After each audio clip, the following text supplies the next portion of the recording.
Recently मेरे दादाजी मुझसे बोले, बेटा हमारी जिंदगी का सबसे बेस्ट समय हमारा बचपन होता है। ये बोलकर वो अपने डायपर में हगने लगे। तो मैंने इस बात पे थोड़ा गौर किया और मुझे पता चला कि यस, बचपन सच में बहुत रैंडम होता है। बचपन में एक बार साइकिल की चेन चढ़ाते समय मेरा हाथ आ गया, तो मैं भाग के अपने अपाहिज दोस्त को भी ले आया कि उसके भी हाथ आ जाए। बचपन में मुझे मेरी दादी का चरित्र सही नहीं लगता था, क्योंकि वो मुझे डेली नया तारा दिखा के बोलती थी वो तुम्हारे दादाजी है। बचपन में मैं थोड़ा भोला भी था, ऐसे फालतू किसी को उंगली नहीं करता था, वरना फिर मैं 9 तक ही गिन पाता था। एक तो तब कोई भी आके गिनती पूछ लेता था, और उंगली करते समय गिनना कितना मुश्किल होता है पता है। बचपन में मैं और मेरा भाई हमेशा WWE देख के लड़ते थे, क्योंकि माँ बाप की चाहते लड़ने लायक थी नहीं। एक तो मेरा छोटा भाई बचपन में बहुत शांत स्वभाव का था, बेचारा स्कूल में भी सीनियर से बुली होता था। हाँ, वो सीनियर मैं ही होता था।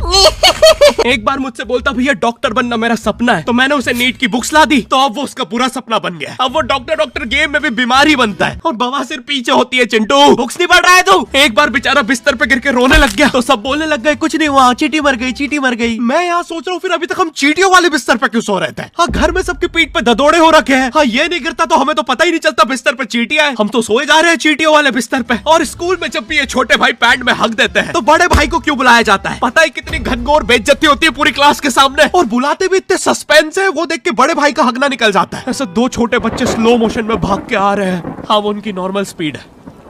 मैं देखता हूँ मेरे भाई को क्राइम सीन से 2 पियून पकड़ के ले जा रहे हैं। उसे ब्राउन रंगे हाथों पकड़ लिया गया। मेरे भाई ने मुझसे जाते जाते कहा, मुझे फंसाया जा रहा है। मुझे पता था इस लेंडे के पीछे की कहानी इतनी सिंपल नहीं हो सकती। कड़ी तहकीकात के बाद मुझे पता चला इस लेंडे के पीछे बड़े बड़े पॉलिटिशियंस, गैंग लीडर्स और माफिया इन्वॉल्व है। मेरा भाई सही कह रहा था, ये उसका लेंडा नहीं है। हैंड्स अप पीटी टीचर, तो वो लेंडा तुम्हारा था।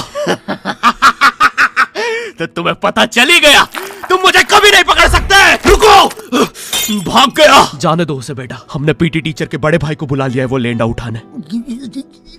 लेंडा आपकी नजदीकी सिनेमा घरों में पड़ा होगा तो देख के पैर रखना। ये चैनल पे जितने भी अजीब और गरीब चीजें तुम देखते हो, ये मैं और मेरे भाई की लाइफ में हमेशा होती रहती है, और इसलिए हमने ये चैनल नॉट योर टाइप बनाया था। मेरे भाई ने कहा तू बोल और मैं एनिमेशन करता हूँ, और लो बन गया नॉट योर टाइप। आपके अरे अभी भी लेंडा लगा हुआ है। बचपन में बोले जाता था कि तुम जितने दांत तकिए के नीचे रखोगे तुम्हें उतने ही रुपये मिलेंगे। तो मैंने दादी की 32 रख दी, तो मुझे 32 रुपए मिले। वो 32 7,000 की थी। जो पिटा हूं ना मैं घर पे, साली स्कैमर दांतों वाली परी चांदी का दांत ले जाके 1 रुपया देती है। दांतों से याद है, बचपन में सब सूखा बॉर्नविटा खाते हैं क्योंकि दांत दूध के होते हैं। ठीक है, ये वाला जोक हटा दूंगा। बचपन में मुझे चुड़ैलों से बहुत डर लगता था। एक बार मुझे चुड़ैल के पैर के निशान दिखे तो मैं उल्टा भागा, पर फिर मैं चुड़ैल के ही घर में आ गया। हाँ, मैं पट्टी में भूल गया था उसके पैर उल्टे होते हैं, तो फिर मैंने सोचा इसका पीछे से सर फोड़ देता हूँ। सर फोड़ने गया तो वो उसका मुंह निकला। फिर से भूल गया कि साली चुड़ैलों के बाल भी मुंह पे होते हैं। आदमी को पता चले तो चले कैसे। जब मैं छोटा था नींद में बिस्तर भी बहुत गीला करता था। मेरी मम्मी हमेशा गुस्सा करती थी कि सोने से पहले सुसु किया कर। अब उन्हें कैसे बताऊं, फिर गीले बिस्तर में मुझे नींद नहीं आती। बचपन में मुझे गुस्सा भी बहुत आता था, तो मेरी मम्मी ने मुझे एक रेड स्टोन की अंगूठी पहना दी, और सरप्राइजिंगली उससे मेरा गुस्सा इतनी जल्दी उतरने लग गया, क्योंकि अब मैं जब अंगूठी पहन के लोगों को पीटता था तो गुस्सा इतनी जल्दी शांत होता था। वैसे ये अंगूठी मुझे एक बाबा जी के आश्रम से मिली थी। जब मैं वो आश्रम में गया था, वहाँ एक बहुत ही हॉट सी बंदी मुझे देख के बार बार स्माइल करे जा रही थी, तो मैंने भी मौके पे चौका मारा और जल्दी से अपना नंबर पेपर पे लिख के उसकी तरफ फेंक दिया। वो बंदी ने भी बड़े प्यार से मेरा नंबर उठाया और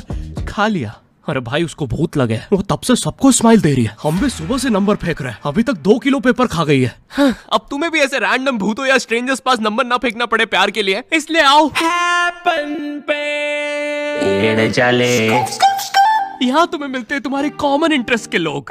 मुझे बॉर्नविटा बहुत पसंद है। मुझे भी रोहित। आओ मन बुद्धि हैंडशेक करते हैं। हैपन पे मिलती है आपको उन लोगों की प्रोफाइल्स जिनके साथ आप पाथ क्रॉस करते हैं। यहाँ तुम अपने एरिया के लोगों की प्रोफाइल्स भी देख सकते हो। यही नहीं, जो लोग तुम्हारे फेवरेट स्पॉट पे जा चुके हैं, यहाँ तुम्हें उनकी प्रोफाइल्स भी मिलती है। तो अभी जाकर अपना नेक्स्ट क्रश स्पॉट करो अपने ही मन पसंदीदा स्पॉट पे। तो अभी जाकर डाउनलोड करो।